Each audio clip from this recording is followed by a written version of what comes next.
Mathieu Van Overstraten, vous signez des articles sur age-bd.com, la BD à l'honneur donc, avec cette couverture déjà intrigante. Et à mon avis, si elle est verte, c'est pas par hasard, elle s'appelle Alerte. Ouais, la couverture est magnifique, je trouve, et Oui. l'histoire commence dans la villa design qu'on voit là sur le fond de la couverture. Oui. Une magnifique villa design dans une banlieue chic. Et cette villa, elle appartient à la patronne de Pharmacom, un géant pharmaceutique qui organise ce soir-là une soirée en l'honneur de Cathy Charlier, Oui. qui est une brillante chercheuse qui a mis au point un nouveau médicament qui s'appelle le Zandler, un médicament qui s'apprête à être mis sur le marché par Pharmacom dans les jours qui suivent. Et donc, après 5 ans de recherche, c'est l'heure de gloire, c'est le moment de gloire pour Cathy, parce que le Zandler, c'est un nouvel antipsychotique révolutionnaire Oui. qui pourrait bien changer la vie des personnes atteintes de troubles mentaux, tout en faisant gagner évidemment énormément d'argent aux actionnaires du groupe Pharmacom. Mais Mais il y a toujours un mais. Quand vous mais- commencez comme ça, il y a toujours Un petit point. quelque chose qui se passe. Au moment où Cathy et sa patronne lèvent leur verre en l'honneur du Zandler, un homme s'introduit dans le salon et braque un revolver sur elle. Hein? On pense qu'il va leur tirer dessus, mais au lieu de leur tirer dessus, il retourne l'arme contre lui et se suicide. Ouf! Donc c'est assez mouvementé alors, et c'est presque violent, non?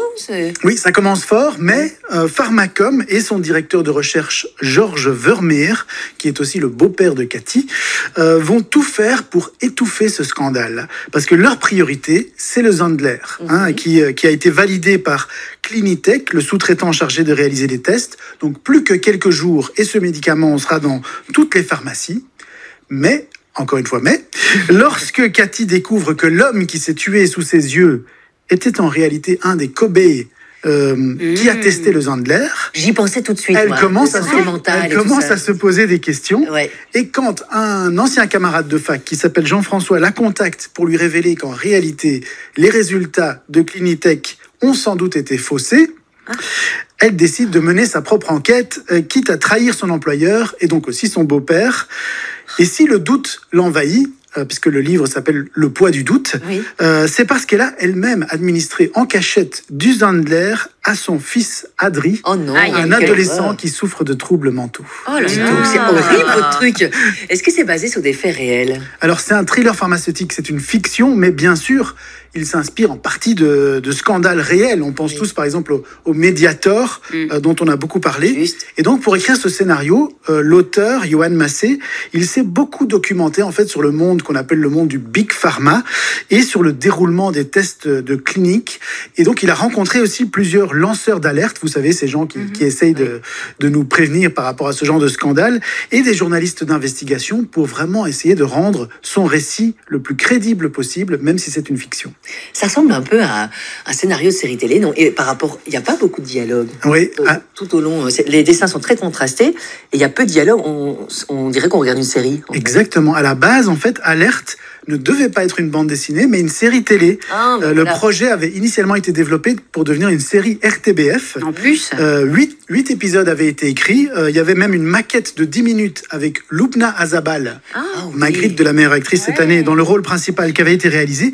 Mais le projet, voilà, a brusquement été arrêté, comme c'est le cas pour beaucoup de projets de séries. Eh oui. Mais Johan Massé s'était quand même promis d'en faire quelque chose, et donc il s'est promis d'en faire une BD en ramenant l'histoire sur 2 tomes. Et donc il a bien fait, parce que cet album il est très intéressant dans un style dépouillé mais efficace, Beaucoup. avec une très belle utilisation des couleurs et de la lumière, et qui installe aussi une véritable ambiance de polar. Donc si vous aimez les thrillers, si vous aimez les polars, si vous aimez les séries, franchement, je pense que Alerte, ça va vous plaire. C'est très graphique. Ça vous a plu, hein, Mathieu? En Oui. quelques secondes, on le sent. Ça, vous avez été conquis. vraiment, c'est un très bel ouvrage avec des dessins simples, Oui. mais super efficaces. Et j'adore aussi les couleurs. On le voit sur la magnifique couverture. Cette utilisation de la lumière, franchement, c'est Oui. très intéressant. C'est très bien fait. Ouais. C'est un bel ouvrage. 2 BD à remporter tout de suite par SMS au 6003. On a Alerte dont on vient de parler aux éditions d'Argo. Non. Non. Alerte, c'est Sarbacane. D'Argo, c'est celui-là. Pardon. Je m'en mets les pinceaux. C'est Johan Massé. C'est Alerte donc par SMS au 6003. Démarrez votre message par BD. BD pour recevoir ces 2 tomes. Ici, c'est vraiment complètement dingue et on plonge dans la capitale danoise. 6003, vous démarrez par BD. Vos coordonnées complètes. Tirage au sort dans quelques minutes.